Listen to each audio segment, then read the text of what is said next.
Welcome back, everyone. In this lecture, we're going to show you a custom widget example, and we're actually just going to be running the notebook directly for this example. So you can go ahead and download the notebook and then run through it.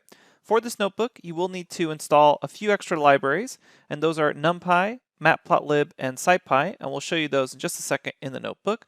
But let's open up the notebook and explore this example. Okay, here we are at the custom widget. This is basically going to be an advanced example of what's possible in the custom widget to try to give you some ideas of how you would be able to connect these widgets to external libraries. And in order to explore those external libraries, we're going to need to work with NumPy, Matplotlib, and SciPy, and you can install all of those using conda install and then these names, NumPy, Matplotlib, or SciPy, or pip install NumPy, pip install Matplotlib, or pip install SciPy at your command line. And if you're really interested in this sort of thing, of the more advanced aspects of Python, basically you've already finished the course by now if you're viewing this lecture. You can check out the class Python for Data Science and Machine Learning Bootcamp if you're interested in visualization and differential equations, machine learning, data science, analyzing data with Python, and that sort of thing. Here we're just going to show you one final advanced example of how you would be able to use widgets with some of these more advanced libraries. And to do that, we're going to be exploring the Lorentz system of differential equations. Basically, this is just a system of equations that are connected based on the behavior of three different parameters, and we're going to connect those to widgets to actually modify those parameters and see how that changes the visualization in real time. So we have a couple of lines here, matplotlib inline, that allows us to actually view this visualization in the notebook setting. Then we have our IPy widgets and IPython display. Here we have interact and interactive, which we've already talked about. We have display in HTML, which we've also already discussed, and then clear output, which we discussed during Milestone 1 project. And then we have some tools here from those external libraries, and this is really just for visualization purposes.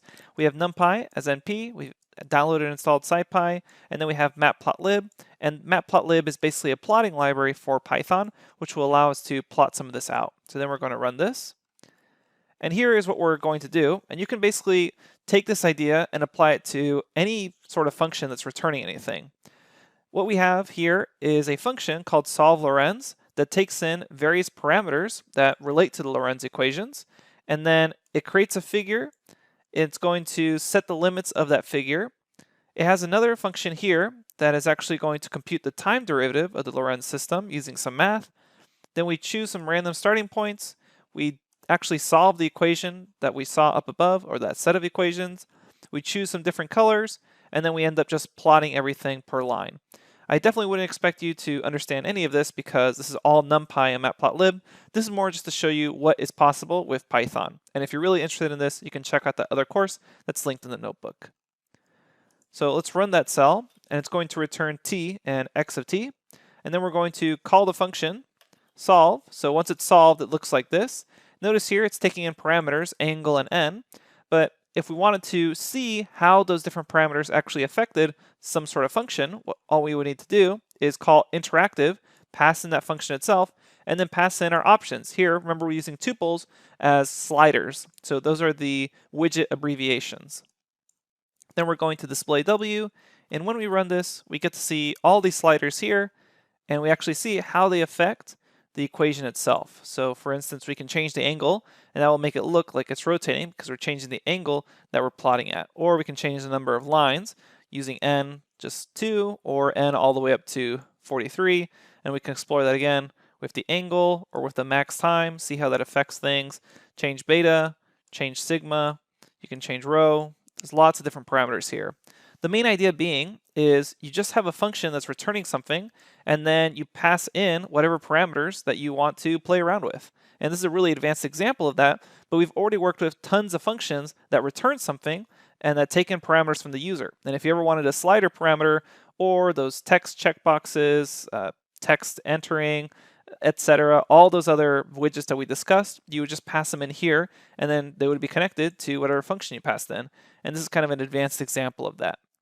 Now the object returned by interactive is actually a widget object, so then you can grab the result off of that and grab the arguments. So we see here, this is the arguments right now, and then we would be able to explore those further.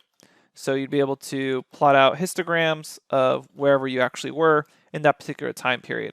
And then if you edited some of the more advanced parameters, sigma, change this around, n, and then you rerun these again, notice now you have the different angles that you had on. Then you could just keep going with this and make new histograms to plot them out. All right, that's it for this lecture and really this section of the course. I hope this helped you realize what is actually possible using GUIs and IPy widgets. The main idea being that once you have a function that's going to return something, you can easily give user interaction by just setting those parameters and then connecting them to some sort of widget. In this case, they're all connected to sliders, but we've already explored the many other widgets available, such as buttons, checkboxes, text boxes, expandable text boxes, straight HTML, and then we also saw how we could style and lay out our widgets. Okay, I hope you have fun exploring your own use cases for graphical user interfaces in the Jupyter Notebook system.